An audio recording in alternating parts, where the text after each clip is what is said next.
যে উদ্যোগগুলো গ্রহণ করেছেন এই অল্প সময়ের মধ্যে, তো পাবলিক তো এটাকে খুব সাদরে গ্রহণ করেছে। আপনি উন্মুক্ত দরজা রেখেছেন, এর আগে অন্যরকম ছিল। এখন আপনি তো আপনার সামনে আমাদের সামনে অতি সাধারণ লোক আপনার কাছে।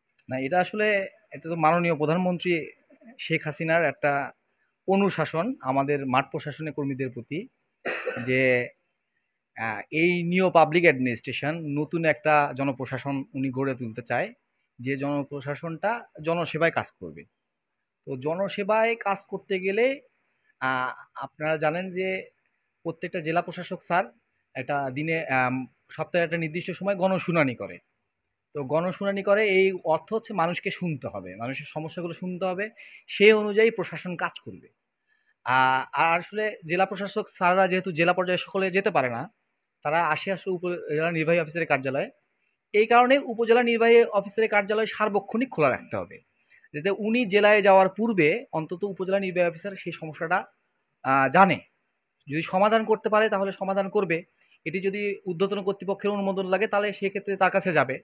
এই বিষয়টার জন্য আসলে আমার কাছে মনে হয় এটি ওপেন থাকা দরকার, যে কোনো মানুষই আসবে তার সমস্যার কথা বলবে।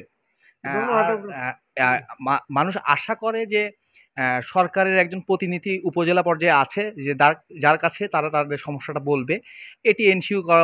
জাতীয় সাংবাদিক সংস্থা, এটা গভর্নমেন্ট রেজিস্ট্রেশন প্রাপ্ত একটা সংস্থা। এই সংস্থার প্রতি যতটুকু আপনার পক্ষ থেকে সহায়তা করার দরকার, ঠিক ততটুকুই একটু সহায়তা করবেন, এইটুকু আবেদন আমি আপনার কাছে রাখতে চাইছি। জি, আসলে সাংবাদিক যারা বা সংবাদকর্মী যারা আছে এবং সংবাদ সংস্থা, তারা আসলে ফোর্থ উইন্ডো বলে।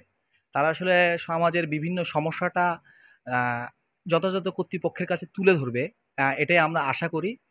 তবে এটা যদি আইনগত কোনো ধরনের সমাধান দেওয়ার সুযোগ থাকে, তো এই তথ্যগুলো যখন আমরা জানবো, প্রশাসন তত বেশি জনসেবার দিকে। একজন মানুষ হিসেবে আমি যদি চিন্তা করি, ইওনো হিসেবে না, মানুষ হিসেবে প্রত্যেক মানুষের মতামতের প্রতি আমি শ্রদ্ধাশীল। আমি প্রত্যেক মানুষের মতামতই শুনবো, এটার মধ্যে যেটা সঠিক মনে হবে সেটার সাথে আমি কাজ করব, আর যেটা ব্যাঠিক মনে হবে সেটা আমি, যেহেতু আইনত করার সুযোগ নেই, এই কারণে আমি করব না।